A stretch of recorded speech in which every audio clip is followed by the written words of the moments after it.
have the right habits now, so that even when things do get busy, I would encourage you to stick to those, right? And that's something I'm telling even myself is like, I don't care if it gets to the point where I've got to work 15 hours in a day.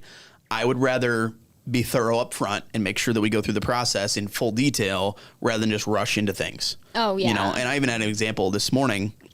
I've got a client that is in the process of buying a new house or negotiating and getting an offer accepted. And, you know, this client specifically has been through this, I don't know, 15 times in their life. So they've bought and sold houses before.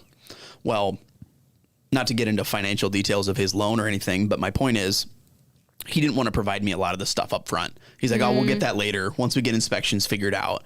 Like, can you just give me a pre-approval letter? And I said, okay, deep breath.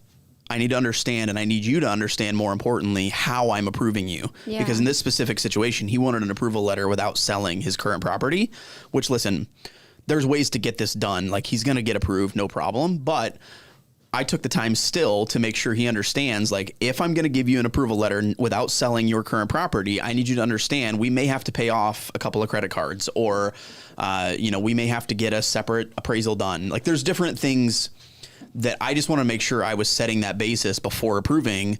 Whereas before, in the chaos, I would have just sent that letter and said, yep, you're good, no problem. But it's important to go through that stuff up front and make sure I'm setting the right expectations, even if we still do wait for him to get me that stuff later. And I'm not going to let my clients dictate how the process goes, if that makes sense. Like, I want them to know, like, this is what it takes, and you need to understand that. Well, that shows that you care about their success. Yeah. Like, you want them to be happy in the long run. You don't want them to just be happy today. Exactly. When they're submitting the offer. You want them to be happy at the end of the process.